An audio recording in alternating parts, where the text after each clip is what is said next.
This is part 2 of 5 videos. The videos are side-by-side comparisons of the Wolverine Movie Maker up against a professional version done in 1080p by Legacy Digital.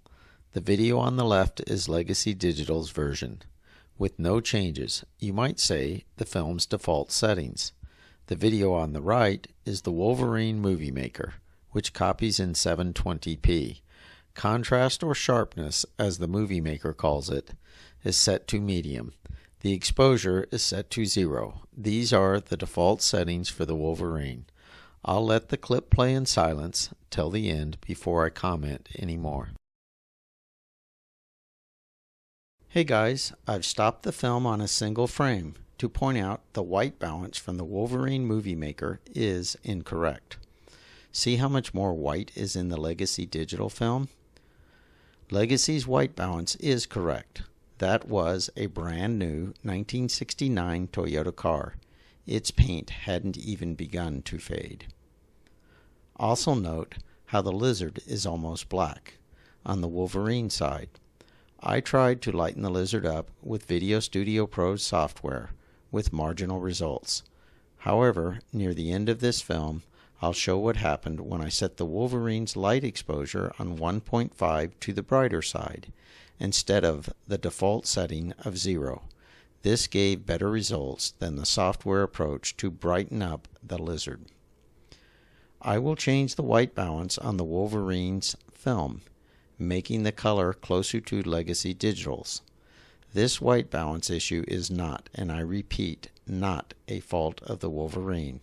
It is more than likely because the film is now 38 years old.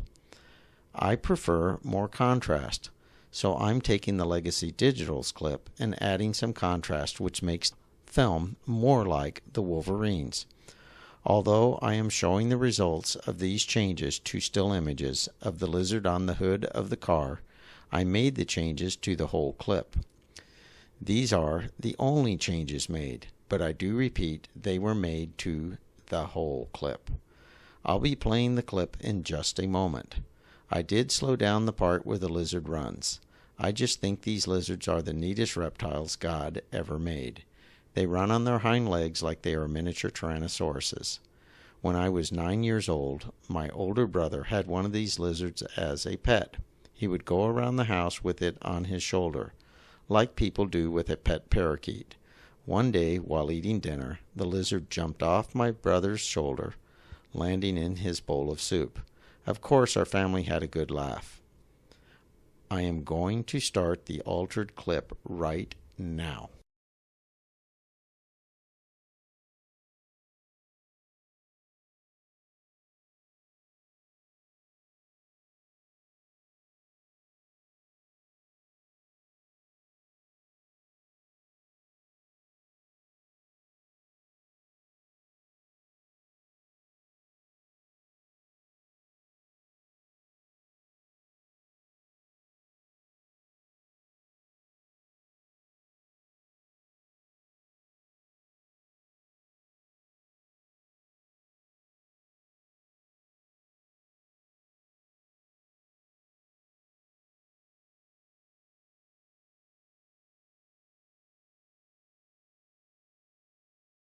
The mountain boomer is the Oklahoma state lizard, like the sunflower is the state flower of Kansas.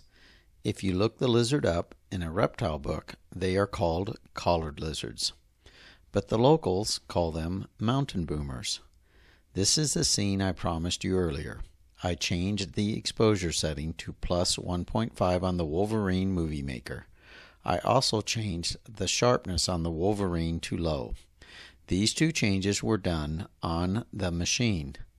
To match the scenes from the clips played earlier, I changed the white balance on the Wolverine side. I did this with Video Studio Pro. There is no white balance setting you can change on the Wolverine Movie Maker. I've included a little bit of video before the collared lizard is on the hood of the Toyota. I did this so you can see what overexposure does to other scenes. If you'll notice, the shadows of the trees on the hood of the car are blown out. We are focused on the lizard, so this does not matter. I ran this scene through the Wolverine 4 times, trying all 4 brighter exposure settings. The 1.5 setting showed the lizard the best. Keep in mind, a 1-minute clip takes roughly 10 minutes to copy through the Wolverine. I am now going to show you 3 snapshots. This first snapshot was taken from a segment where the film was out of focus.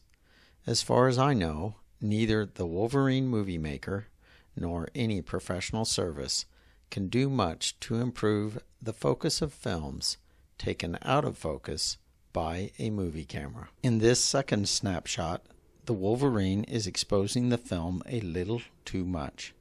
You see more detail on the thumb knuckle on the Legacy Digital side. The brighter exposure of the movie maker combined with the high contrast and the cooler white balance I did using Video Studio Pro makes the blues and greens vibrant on the Wolverine clip. The eye goes to the lizard and shirt because of the vibrant colors. This frame shows the Wolverine in a good light. I can tell you my shirt was not that bright of a blue or yellow, but the clip still appears visually well when played. You can tell the lighting is more even on the Legacy Digital side, and its resolution is a little finer because of the 1080p. You ever heard the term Oklahoma red dirt? See the film on the left? Well, that is the color of the dirt. This film was taken near Medicine Park, Oklahoma, and that is the color of the ground. The Wolverine's default setting seems to be to have its lighting a little too bright, but then turn the contrast up a lot to darken the film. Doing this makes colors pop, sometimes a little too much, like my shirt on the previous snapshot. This makes most films pleasing to watch because the eye is drawn to the bright colors. The colors might not be technically correct, but the film is still pleasant to watch. A lot like putting on a red filter when filming a sunset. It will make the sunset appear more vibrant than it is in real life, but the film is pleasing to watch. The Wolverine side in this snapshot is not as evenly lighted as the Legacy Digital side, and the Wolverine's version is dark in the shadows. I am going to take this snapshot and turn the contrast up till my face is as dark on the Legacy side as it is on the Wolverine side. This snapshot is one picture, though it looks like 2. So when I change the Legacy side, it will equally darken the Wolverine side, making it extra dark. The only thing I changed was the contrast. I know it looks like I added red to the ground. See how it made the red on my brother's shirt pop? It also looks like I darkened the film, but absolutely the only thing I changed was contrast. I am now going back to the original snapshot. If I wanted to improve the Wolverine film for this scene, I would try running the Wolverine sharpness set to low with the lighting set on 0. It would definitely appear to lighten the film, and I highly suspect would add a little red to the ground. However, I would have to copy the scene again with the Wolverine to see the results, because I am just guessing. I bring this up because to me the Wolverine movie maker does a fine job of copying films. I think the majority of films copied through the Wolverine are pleasant to watch. However, you will run into scenes like the lizard on the Toyota and scenes like in this snapshot, where people's faces are in the shadows and the color of the ground is way off color. You can run the film again through the Wolverine and probably improve them by guessing what will improve the transfer. Since this is a review compared to a professional service, I have to say the number one advantage a professional service like Legacy Digital has isn't the equipment, though I am certain it is partly this, if for no other reason than the transfer is 1080p. It's their experience from working with film day in and day out. I had to run the lizard scene on the Toyota 4 extra times because I didn't know from experience which setting was best. It's the color correction and white balance done after the film is transferred that I personally notice more than the 1080p versus 720p.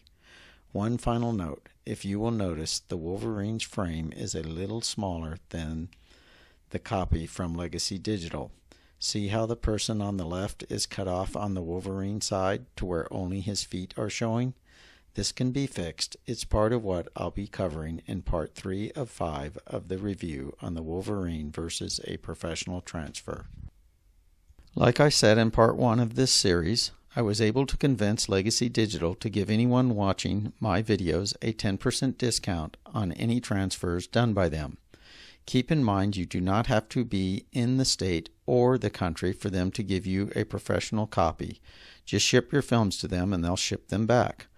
All you have to do to get the 10% off is call them and tell them you want code 888. And yes, I'll be up front and I will tell you I do get a small compensation from them for the referral. Now I'm going to take you to my website real quick.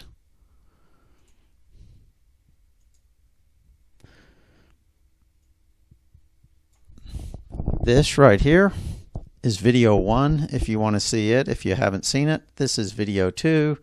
This is 3 coming, 4 coming, and 5 coming. Right here you'd click to go to Legacy Digital's homepage if you want more information on them. And right here is a click to Amazon if you want to get your paws on one of those Wolverines. And further down here there's a coupon for the 10% discount off Legacy Digital's transfer. That's only if you want to give it away or if you just wanted to store it in a drawer because you say right now I don't want it, but 6 months from now I'd like to have it.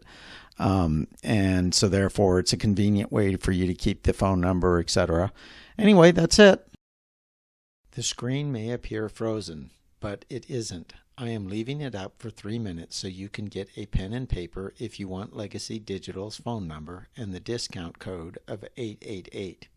If you want to go to my website to get your paws on a Wolverine, or you just want to see one of the other reviews in the 5-part series, just hover your mouse in the top right-hand corner.